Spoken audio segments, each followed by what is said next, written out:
Time now for our shot chart presented by our friends at Kaiser Permanente. Bang, bang, bang, bang, bang, bang, bang, bang, bang. That's good. See that the whole cluster right there? Mm-hmm.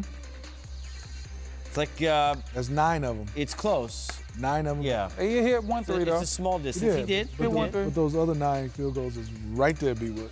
Pretty sure that's a constellation. That's what he does. I like it. I would KYP, know your personnel. Hey, oh, okay. I see what you did. What can the Raptors do, though, is the question. Because they're down 0-2. They did lose the games on the road, so, okay, not a big deal, but it's the way they lost, right? And the Bucks, by the way, speaking of which, guys, have tied a record in the history of the NBA with now 6 wins in the postseason with 20-plus points or more, which is tying the record with 3 others, including Golden State last year. So, and that's already. So they clearly can break that record if they do it one more time in what looks like it's going to be a couple of series for them. Give you each a team. I'll give you, just because you're closer to me, the easier one. So start working on the game plan. Thanks a lot, Casey. Thanks a lot. Appreciate it. If you're the Bucks, when you get on the road, there's a chance the others may not play as well. That happens sometimes.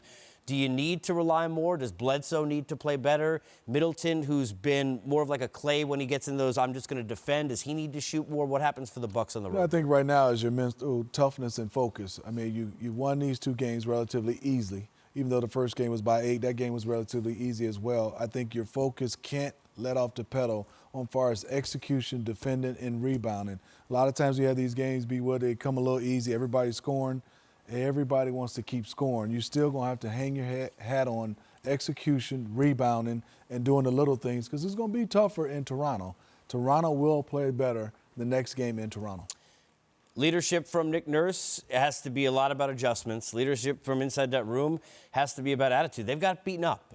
I mean, let's see, the physicality and the size of the teams has been a major factor so far. So what can Toronto do to then use what we know is a great home court advantage here coming up a couple of days? Well, Toronto definitely has to clean up the glass aspect. They've been out-rebounded in both games. Some of that could be just playing with a little bit more intensity and being a little bit more physical. Some of that might be a lineup change as far as maybe you put, like we talked about earlier, putting Ibaka in the lineup with Gasol, with Siakam, and that gives you a much longer, taller front line that allows you to compete on the glass. Secondly, you definitely know that Toronto needs to shoot the ball better.